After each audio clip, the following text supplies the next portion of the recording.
Baby, we had to go all the way, didn't we? It's like get it all on or get it off. And they got it all on. Buster FG, baby. FG. Now, I almost got the black with the partial black blade and the gold liners and stuff like that. But, you know, I decided, nah, I'm going to get this kind of gray. Is they call that blue or just gray? Neutral blue. Okay. But I could, if I wanted to, take these scales off, dump them in that sapphire blue liquid RIT dye, and it would make more of a stunning blue. I don't know if I got any of my dyed, but it'd be closer to this kind of blue. You know what I'm saying? No, but those are natural. Those are actual Spyderco blue scales. But now this is the field grade.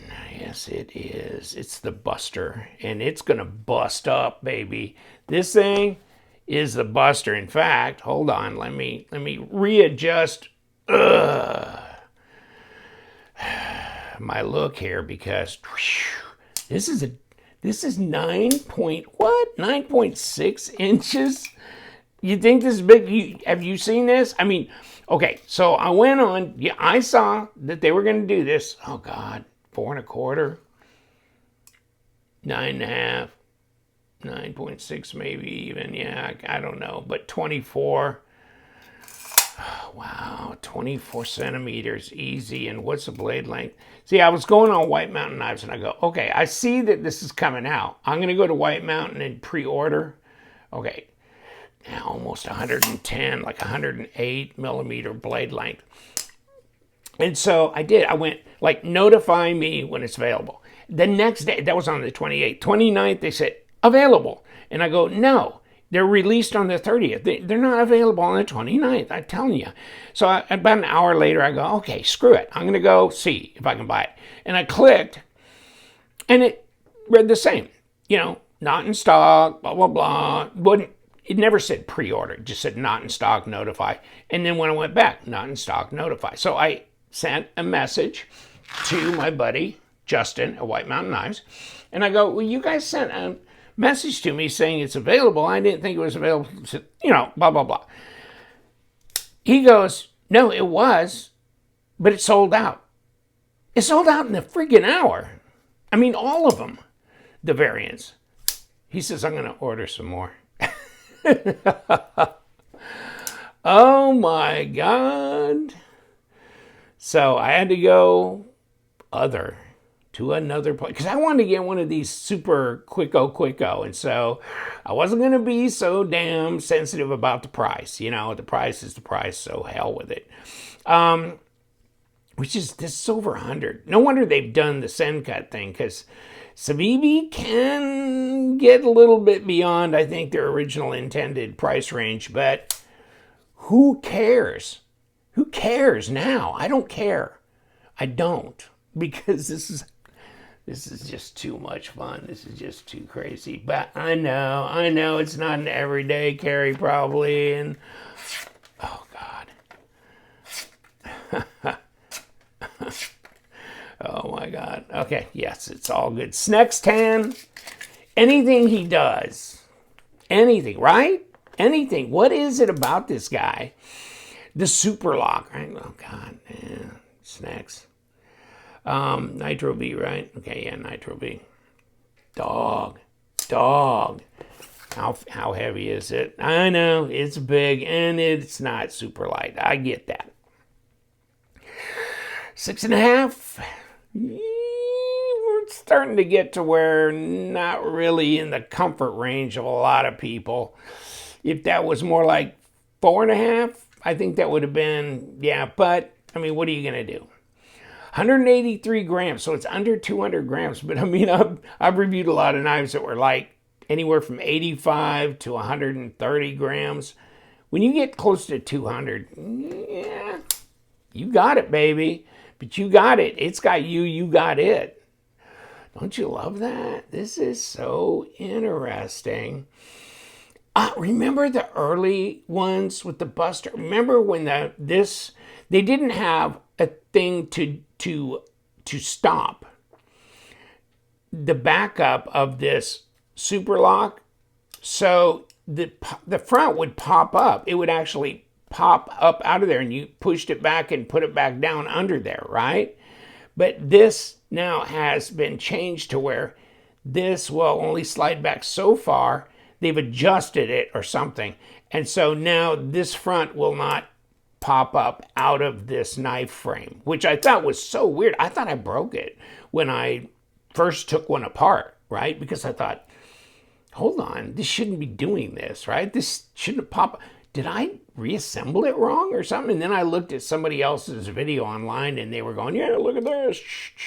I'm going, oh my God. Okay. So you can do that. You can do it. Yeah, but it's not that fat. It's right in there with most other knives. I mean, within a few hairs, right? 13 millimeter, maybe the standard one's around 12, 12.2, but it's not that much different. And let me see if I can just catch that.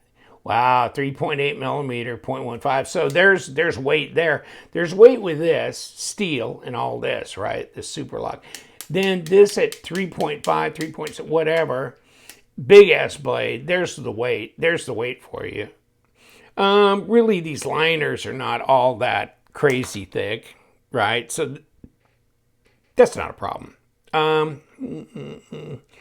And of course, all the cutouts and everything reduce the weight, all that kind of stuff. So let me look at this again, because I just got so blown away with everything. Yeah, there it goes. Oh, well, I guess that's not a lanyard hole, is it?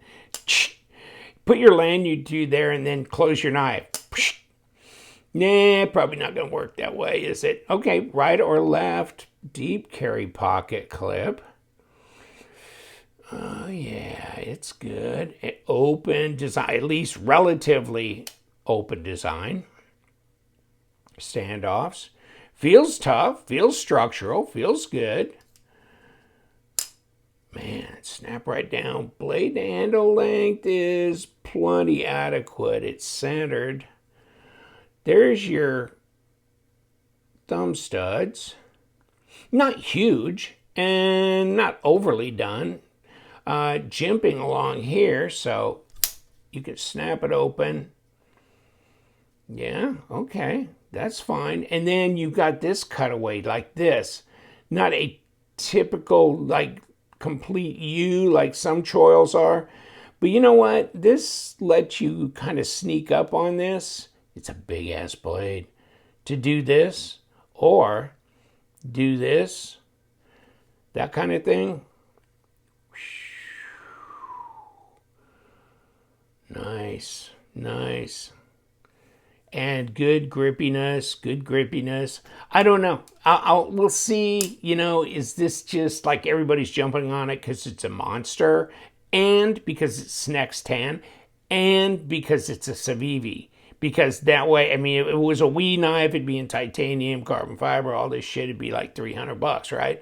So at just a bit over 100, it's so much more accessible, especially for the guys who's been really suffering for a while these days, going, we're getting a lot of 3-inch and sub 3-inch knives. But my man, you can get your hands on this one. You can get your hands on this one all the way, and then you can slide up like this, and you got that much more room. All right? And then reverse grip. Oh, God, that's a lot. That's a lot. I mean, you're stretching clear up here on that. Whew. But that's a monster there. That really is. That feels good, though. Yeah, it's not light. 181 or whatever grams. I mean, yeah. But, wow. Does that look good? You like that? Man, it slices like crazy good, doesn't it? Where is my little rubber mat? We could take this apart and kind of see what it looks like. Now, let's see what we got here. Are these number 8s for sure? Yeah, I guess so. Except for the pocket clip, probably not. Okay, there's the pivot. And then I guess we can come in and grab that, but then these are probably number 6s. So we really are obliged to take these out, aren't we? But nothing's difficult about disassembling Civivi knives usually. Okay, so longer, shorter, because that one's, yeah, on that standoff. Okay. Let's do this. So here's our body screw that was buried under the pocket clip. Okay, so here's the back side. Here's the presentation side. And this is just going to come off, isn't it? Yeah, it sure as hell did. Oh, we got springy dingy here. We got the spring right there. Okay, so there's the liner. Oh, yeah, the super lock. Yeah, blah, blah, blah, blah. And then, of course, we got... God. Okay, what do we got here? All right, so here's the super lock, and we just popped out of there, right? So we had all these little dogs, and they're sitting here, and they're probably the same, I think. Right there. Look at that. How many of them little pins? I would think for manufacturing simplicity, they'd all be exactly equal, and they do look exactly equal. So let's put them in the little pocket here. And we've got this little stop. And then we got the standoffs. And geez, let's just... There goes the ceramic bearings I was so proud to show you. And kick these over too. So, ceramic bearings. God, that was easy, wasn't it? And I'm sure reassembly will be even quicker. You know, with the spring, that thing flying across the room, and oh baby, where's my pliers, my real needle nose pliers? Because I think I might need them. I might need these to hold that spring in place, or to compress it or something to put this back together with. But that's steel. Yeah, that's steel. Okay, this is all steel. Yeah, this is all steel. Okay. Put it back together. There's that. Okay, here's the blade. Okay. And oh, do we got this? Is this going to be correct? No. Okay, there it is. Okay, we got you. And we got this. And we're going to put all these little pins back in. Oh, well, we got this.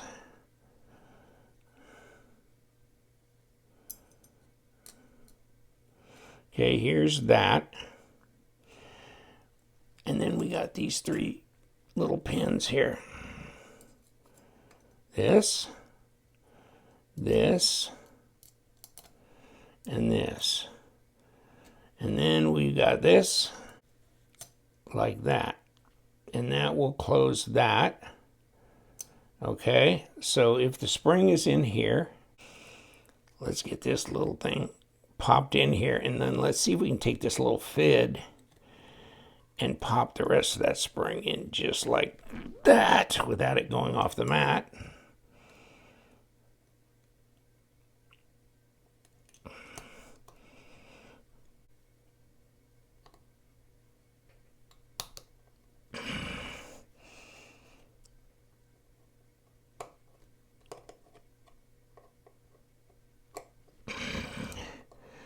Okay, now we got the spring compressed in here.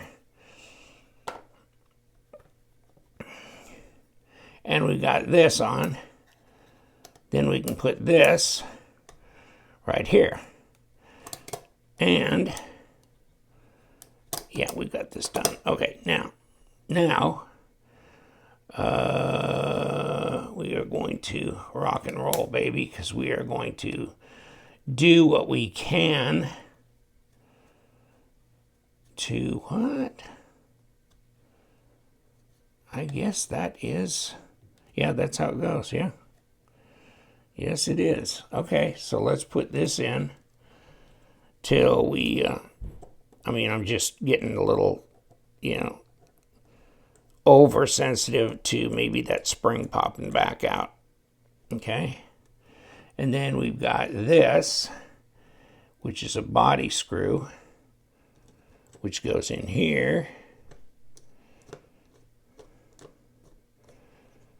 Okay, so now we should have this locked out. Okay, yeah. Ooh, baby. You are something. Okay, now we got this. Okay.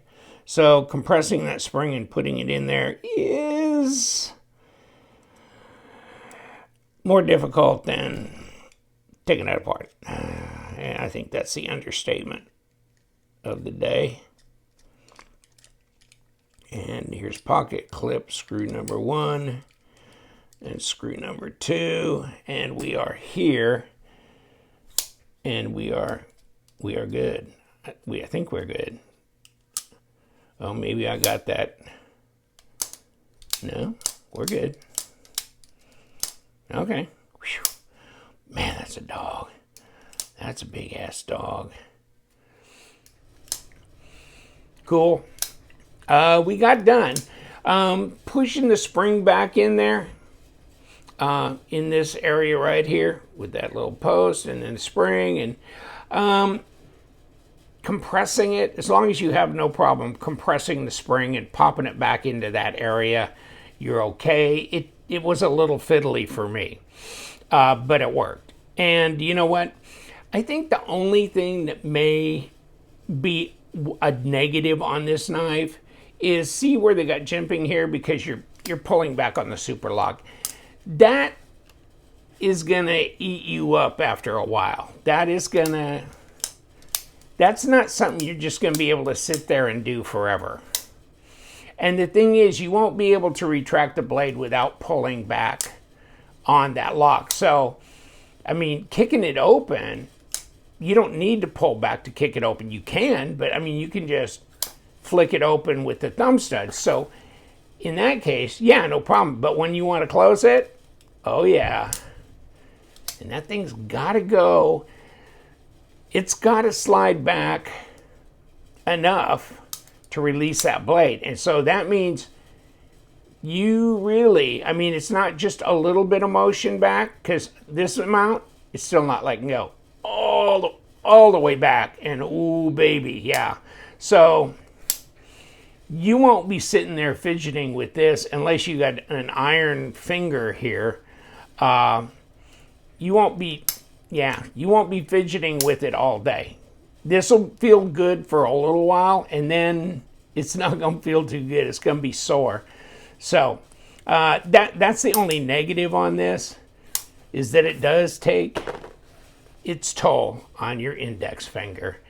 All right, leave you alone. Yes, it's the Buster FG from Civivi, and it is a big dog, and it's way crazy, and it's SNECX tan design, and I love that stuff. Links below, and you guys, stay sharp.